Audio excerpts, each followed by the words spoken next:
We like to go through a few honorable mentions without too much detail.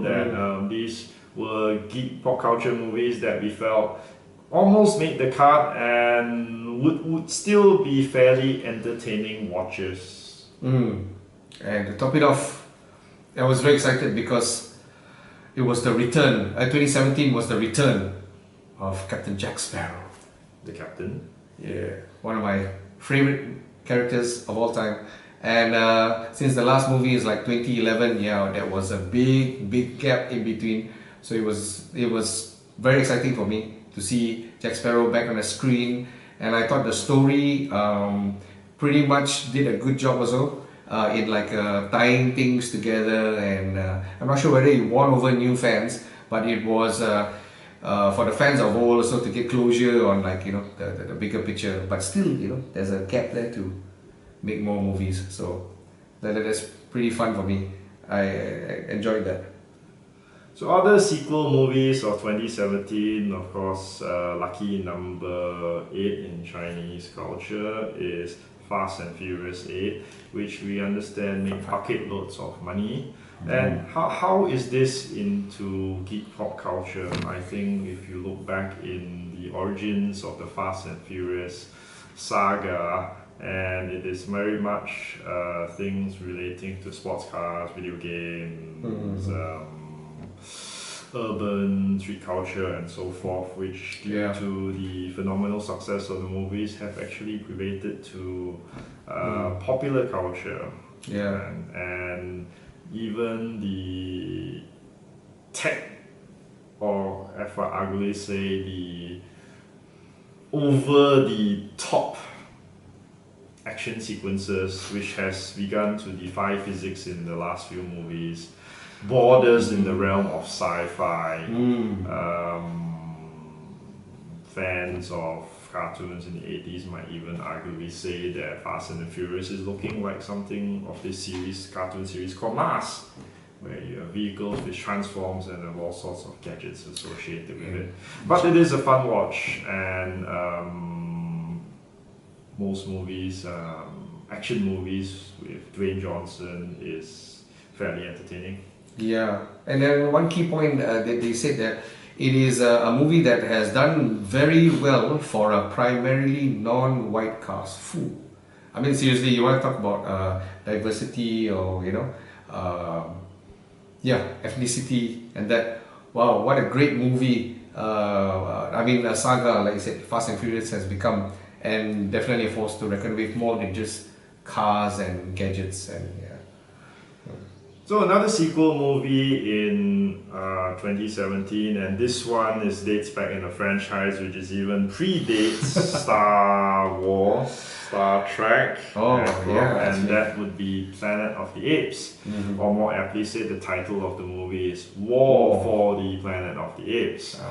And this is very much a closure of the prequel series of movies, which ends a chapter of the beginning of this so-called Planet of the Apes,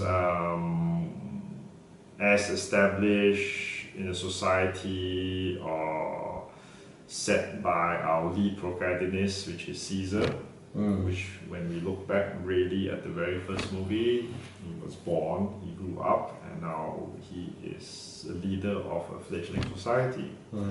And I think what has been very successful with these prequel movies is very much emotional connection, which arguably I have difficulty feeling, although my human friends do relate to it better. Centered around family between human, ape, even interspecies. Let's move along.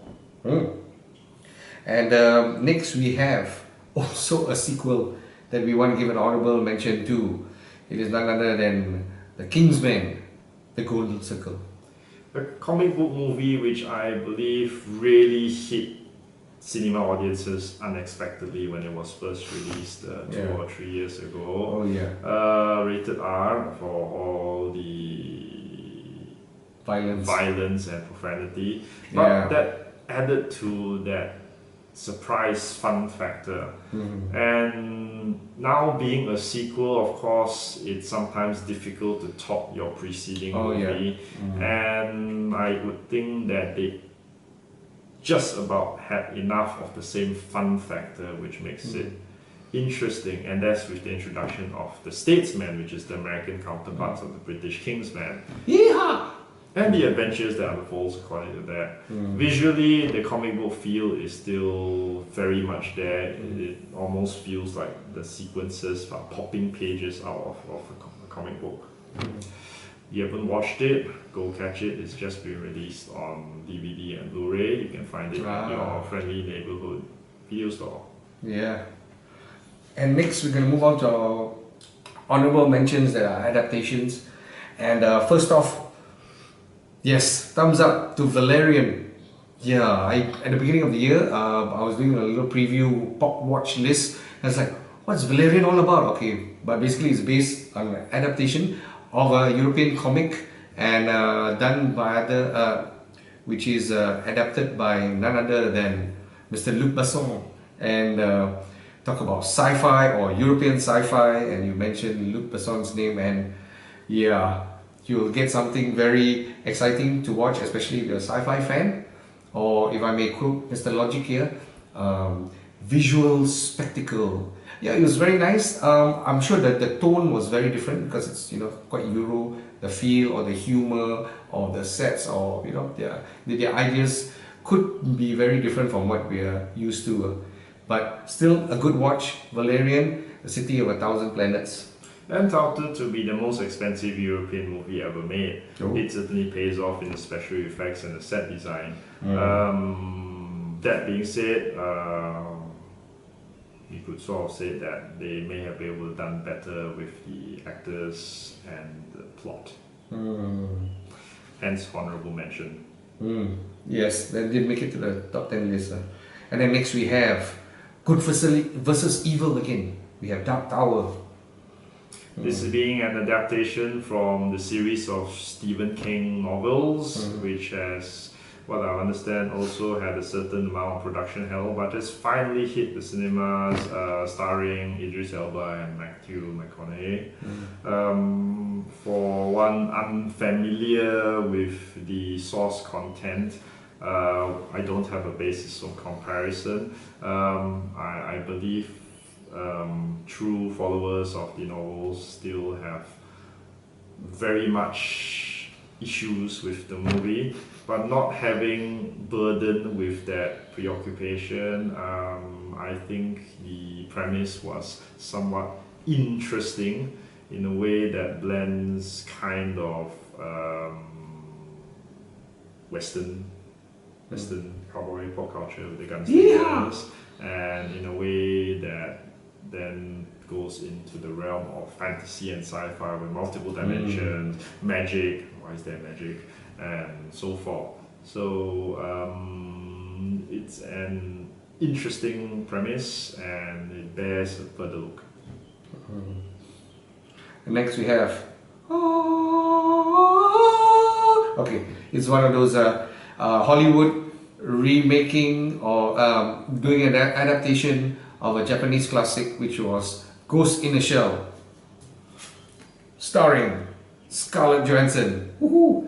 As the Major, which was one of the major points of contention about her being white Caucasian as opposed to Japanese Asian in the original movie. Lots of love and hate regards that, but I think that debate could be concluded when the movie was finally released as one of the major plot points. Visually, it is stunning. Yes, I try not to repeat the same words too often, but it is, and it is gorgeous eye candy. Can I say that too? Yes. For fans of the manga and anime to see the world realize that it is. Oh yeah. With a massive budget, and it certainly shows. Interestingly enough, it has a lot of callbacks to like Blade Runner also, or the original Blade Runner, which it is somewhat to a certain extent inspired from also. But yeah, if you watch the anime that was released somewhere in the mid 90s, you should actually give this a look for the adaptation or the live screenplay and the CG and what technology can do this day. Definitely worth a watch. I so wanted to watch it in IMAX 3D, but just the timing wasn't like good at the time of the year. Yeah, for me.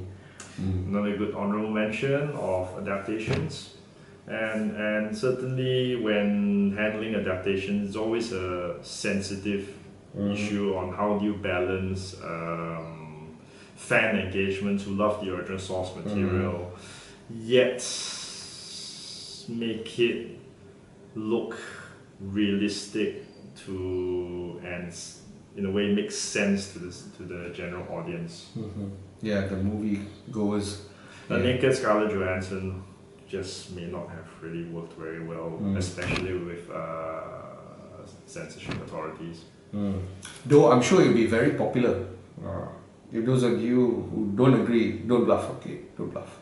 Anyways, so moving on, we have next we have an honorable mention for The Arrival, which is actually based on a story. Is it a short story or a It's based a short story of your life. story of your life? Yeah. Which sounds very much as far from sci-fi as you could imagine it to be, but it does have a very interesting elements of relating to time, aliens, and I guess self-awareness of humanity. Yes, it's a very deep story created from a short story. I think that it was expounded even, and then told by the visionary director, Mr. Denis Villeneuve, who also did Sicario and also was the director for Blade Runner 2049. Yeah. So, to be honest, it is not a fast-paced, action-packed movie. Neither was Blade Runner, but it does have its ways of engaging your audience, the audience that may appeal more to the intellectually stimulated. Yeah. And for those who are not, it will probably come up even as what happened. Or Please thinking explain. it's very boring. Yeah, I've been told that some of the good stories get you to think or question, or they're thought provoking, or even make us question ourselves or what we believe in. I thought, some directors and some storytellers, that's their goal, and I thought this one did very well. Yeah. Don't expect it to be a bang bang, movie. And next on the list, it was also the year of Go Go Go. Yeah, instead of Go Go Power Rangers, they had Go Go Go in this time. And for much loved Japanese title origin, and also a much loved American, how should I say, pop culture phenomenon. Yeah. From the 90s, is it 90s to the early Y2K era? Yes, that's right. Yeah, well, but of course in Japan it started much earlier, the Super Sentais. Woo. But so another cause for much debate or even heated discussion, how it compares to the original and what they've done with this movie. But frankly, I like how they invested more in the characters rather than taking forth. But at the same time, it might have cost them a sequel, because of that, maybe the sequel is not too likely or not, I'm not sure. Mr. Logic, what do you think about the Power Rangers? I think for a teenage entertainment flick, it fares well enough, or even for younger kids. For adult consumption, it may not jive so well, simply put on the execution of the elements relating to giant robots, giant Megazord! Yes, Okay. Megazords and vehicles and so forth. Plus an alien which has a fetish on gold. It's like there is nothing logical about all of that. Yeah, I guess the Super Sentai thing. I don't know. There was never much Fantasy, logic to that in the sci-fi. first Oh, place, yeah, yeah. but it is a good entertainment for the younger audience. Yeah. Goldar. Okay. Yeah. Moving along, and not to forget our last honorable mention for adaptation is. This is 10 honorable mentions. Catch them if you will, Yeah. and that would be. Okay, now you gotta do in effect where the screen is black, and then we start with black. All the best movies begin with black. Yeah, it's none other than the Lego Batman movie. And you thought that, wow, there's enough renditions of Batman, so many to go around to choose more. But now even animation, now there's the Lego version, there's the animated movie, Warner Bros. Movie versions, and just another to add to the list of those who have been Batman. Now it's like Will Arnett. And yeah, that was very outrageous for a Lego movie, but I think based on the first Lego movie, you can expect it to be really out of this world. Yeah.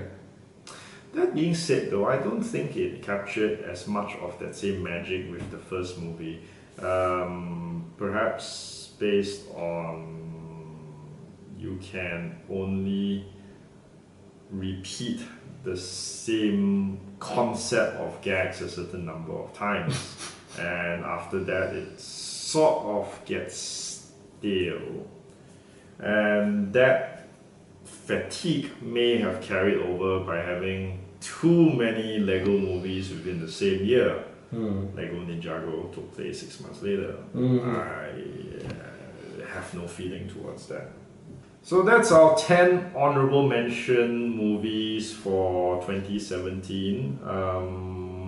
Still worthy of attention. If you have completed our top 10 must-watch Geek Pop Culture Movies of 2017, then do progress to the honorable mentions. Especially as we mentioned earlier, this is the off-season for blockbuster movies. You can catch some of these great ones now available on Blu-ray, DVD, and a few of them still in cinemas. Yeah.